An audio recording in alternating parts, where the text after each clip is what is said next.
స్పీకర్గా ఎన్నికైన అయ్యన్న పాత్రుడు గారికి నా హృదయపూర్వక శుభాకాంక్షలు. అయ్యన్న పాత్రుడు గారు అంటే అందరి పాత్ర, ఎప్పుడూ ప్రజల గురించే ఆలోచించే వ్యక్తి.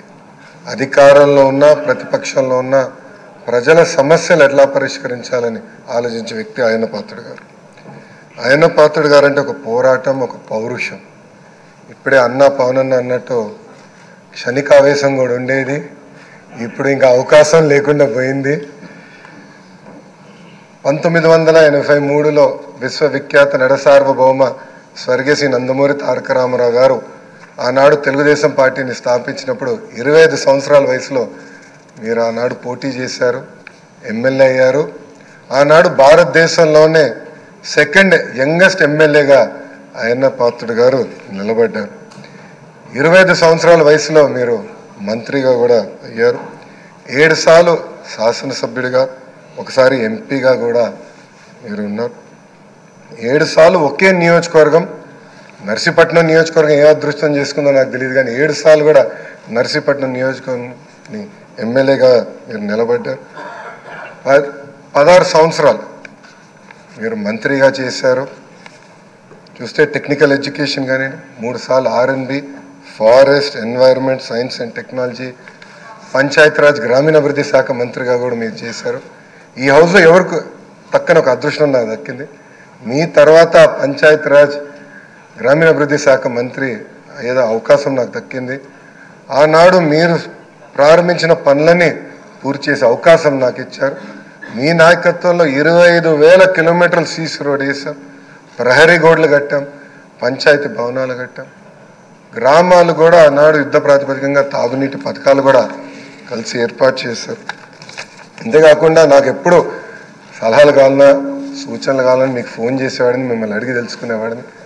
ఆనాడు పంచాయతీరాజ్ గ్రామీణాభివృద్ధి శాఖ మంత్రిగా నేను ఇన్ని పనులు చేయగలనంటే దాని వెనకాల మీరున్నారని ప్రజలందరూ కూడా తెలియజేస్తున్నాను.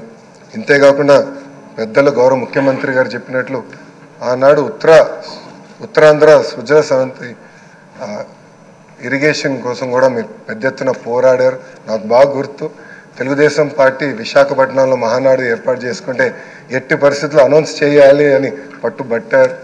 ఆనాడు కూడా గౌరవ ముఖ్యమంత్రి గారు కూడా అనౌన్స్ చేశారు. అంతేకాకుండా పార్టీలో కూడా పాలిట్ బ్యూరో సభ్యుడిగా, సీనియర్ నాయకుడిగా నాకు ఎప్పుడూ ఒక గైడెన్స్ ఇస్తూనే ఉన్నారు. ఒకే పార్టీ, ఒకే జెండా, ప్రజలే ఎజెండాగా మీరు ముందరికెళ్ళిన వ్యక్తి.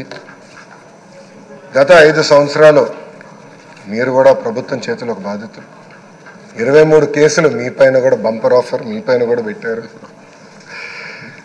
మీ పైన కూడా నిర్భయ కేసు పెడతాం కానివ్వండి, అని చేస్తాం, చాలా బాధాకరం.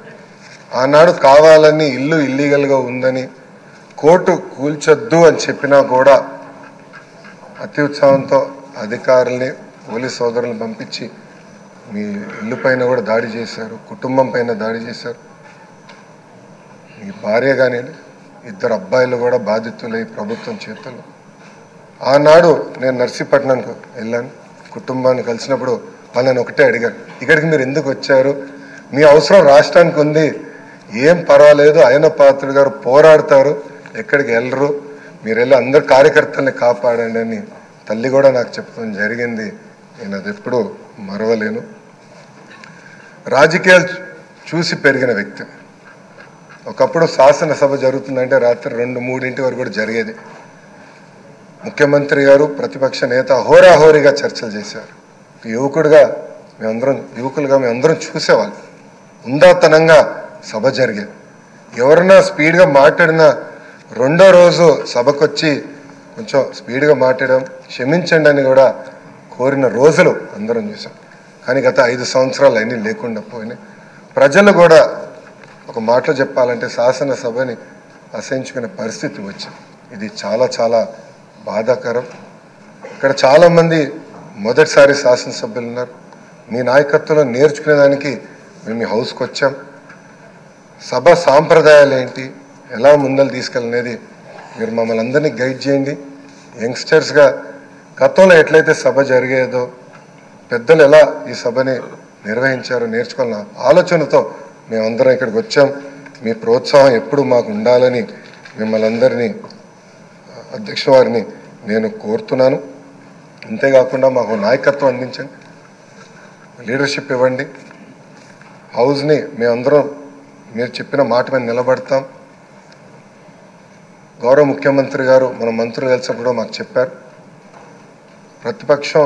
ప్రతిపక్ష హోదా లేకపోయినా, ప్రతిపక్ష ఇక్కడ ఈరోజు హౌస్కి రాకపోయినా మనమే ప్రతిపక్షం అనుకోవాలి.